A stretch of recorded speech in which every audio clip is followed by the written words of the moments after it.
जब आप spiritual rules को फॉलो करेंगे आप कभी नहीं हार सकते। दाऊद के मुंह से निकला इसको गिहोन में लेके जाओ, वो भी एक सोते की जगह थी और वहां उसको अनाउंस किया गया। आज लोगों को मालूम है कि फलाना बाबा मुझ पे जादू कर रहे हैं, मैं चौराहे से निकला हूं, आज 10 चौराहों से 10 पे जादू टोने पड़े थे पर उसने प्रेयर नहीं की।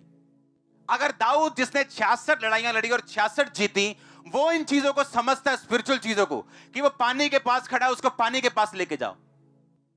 वो इजरायली नहीं समझ रहे कि उसने अपना बेटा कुर्बान किया, हम भी कोई बलि चढ़ाएं, हम भी भेड़ बकरे को लेके जाएं, हम भी यहोवा के सामने कुछ अर्पण करें ताकि परमेश्वर के सामने हम बलि वर्सेस बलि को लेके जाएं। आप अगर सोचते कि सब कुछ परमेश्वर ने करना है, इसीलिए आपकी सिचुएशंस बदलती नहीं, क्योंकि आप परमेश्वर की ओर देख रहे हो और परमेश्वर आपकी ओर देख रहा है कि तुझे कब समझ आएगी कि सिचुएशंस बदलना, परिस्थितियां बदलना तेरे हक में है, तेरे अधिकार में, मेरे नहीं। बैठे रहो 25 साल फाइनेंशियल ब्लेसिंग के लिए प्रार्थना करते रहो और ना बोवो, 25 साल बाद भी वही हाल है, उससे बुरा हाल होगा। करते रहो प्रार्थना, प्रभु मुझे कब दुष्ट आत्मा से आजाद करेगा, और प्रार्थना में घुटने टेक के उसको डंडे ना मारो अगर दुष्ट आत्मा को, वो नहीं जाने वाली। अंगीकार करना पड़ेगा, प्रेयर करनी पड़ेगी, फाइट करनी पड़ेगी। दाऊद राजा, देखो राजा की कुर्सी पे बैठे, कोई ये नहीं कि कर्मचारी है, राजा खुद कुर्सी पे बैठे और फिर भी कह रहा है कि अगर वो लड़ना चाहता है पानी के पास तो मैं उसको पानी के पास भेजूंगा। पावर होने के बावजूद, अथॉरिटी होने के बावजूद फाइट्स के रूल्स को वो फॉलो कर रहा है जो स्पिरिचुअल है। हालेलुया। बाइबल कहती इजरायली लोग जब लड़ने लगे तो हारने लगे, तो मूसा कहता है चलो ऊपर चल के मैं प्रार्थना करता हूं, और दो जने उसके हाथ को पकड़ते हैं और लिखा जब हाथ मूसा का ऊपर रहता है इजरायली जीतते हैं, जैसे ही हाथ नीचे आता है इजरायली हारते हैं। ये क्या रूल नहीं है? क्या रूल नहीं है? वही परमेश्वर है, वही इजरायली है, वही उसके दास हैं, वही परमेश्वर का वायदा है, वही भविष्यवाणी है, पर जैसे ही हाथ नीचे आते हैं हारना शुरू करते हैं। हालेलुया।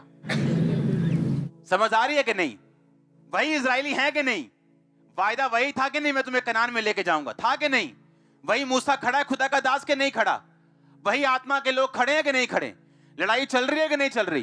पर जैसे ही हाथ नीचे आते हैं सारे वायदे गायब हो जाते हैं, क्योंकि खुदा ने तो वायदा कर दिया, लेकिन उस वायदे की डेट, आपका बीज, आपका वर्ड, आपकी डेडिकेशन, आपकी प्रेयर, आपकी होलीनेस उसको डेट देती है। वैसे ही परमेश्वर कहता है हाँ मैं तुझे ब्लेस करूंगा, लेकिन कब करेगा?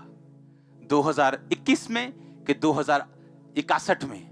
वो आप पे निर्भर करता है। प्रभु ने बता दिया मैं ब्लेस करूंगा, उसके बाद कैसे भागना है, कितनी स्पीड से भागना है, कितनी डेडिकेशन से भागना है, ये आप पे डिपेंड करता है, प्रभु परमेश्वर पे नहीं। आपकी ब्लेसिंग किस पे निर्भर करती है? आप लोगों के ऊपर। आपको घुटनों पे आना पड़ेगा अगर जीतना चाहते हो। आमीन। आपको प्रार्थना में रहना पड़ेगा, फुल नाइट, कुछ टाइम निकालो, full night prayer. Dawood follow कर रहा है स्पिरिचुअल रूल्स, उसको मालूम है बीज वर्सेस बीज है, प्रार्थना वर्सेस प्रार्थना है, नाइट वर्सेस नाइट है। उसे मालूम है कि शैतान के साथ कैसे लड़ना है।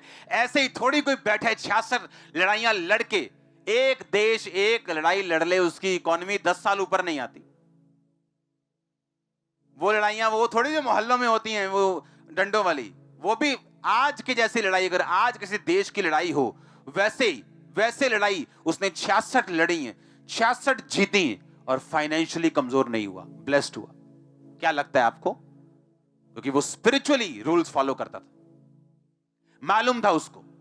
दाऊद के अगर आप जिंदगी देखें, उसके आसपास के लोग आत्मिक लोग थे। अगर आप शरीर को एंटरटेन करेंगे तो आत्मा में पीछे रह जाएंगे। शरीर को काबू कर लेंगे, आत्मा में आगे बढ़ जाएंगे। और जब तक आप आत्मा में आगे नहीं बढ़ेंगे, कुछ ब्लेसिंग्स कभी आपकी लाइफ में नहीं आ सकती। आपकी मोस्ट ब्लेसिंग्स आपकी स्पिरिचुअल ग्रोथ पे निर्भर करती है। अगर कोई आ भी जाए बिना स्पिरिचुअल ग्रोथ के, तो उस पर तलवार लटकी रहती है कि कब आएगी और कब जाएगी मालूम नहीं। आप समझ रहे मेरी बात को? स्पिरिचुअल रूल्स आप फॉलो करते हैं, आपको मालूम है व्यभिचार आपकी कमजोरी है, तो आप क्यों मोबाइल लेके बैठे हैं, क्यों फेसबुक खोल के बैठे हैं? आपको मालूम है चोरी आपकी कमजोरी है। क्यों पैसों के लेन देन में आप अपनी टांग को फंसाते और अड़ाते हैं? हालेलुया। मैंने देखा है, अपने शरीर को एंटरटेन मत करो अगर आप सुखी लाइफ जीना चाहते हो तो। अगर आपकी कमजोरी कोई चीज है उससे दूर रहो। क्या आपको मालूम नहीं क्यों शैतान स्ट्रेटजी बना के दूर करना चाहता है आपको कई चीजों से, खासकर जहां से आपकी स्पिरिचुअल उन्नति हो, क्योंकि वो वहां पे अटैक नहीं कर सकता। उसको आपकी पोजीशन, आपकी सिचुएशन चेंज करनी पड़ेगी अगर वो आप पे अटैक करना चाहता है तो। परमेश्वर ने आपको एक सिस्टम दिया है, एक चर्च दी है, उस सिस्टम से वो आपको ब्लेस करता है।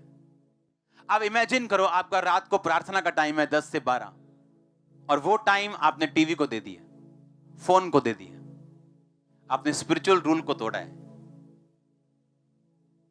आपको प्रेयरफुल पर्सन बनना पड़ेगा, ये 100% बात लिख के ले लो।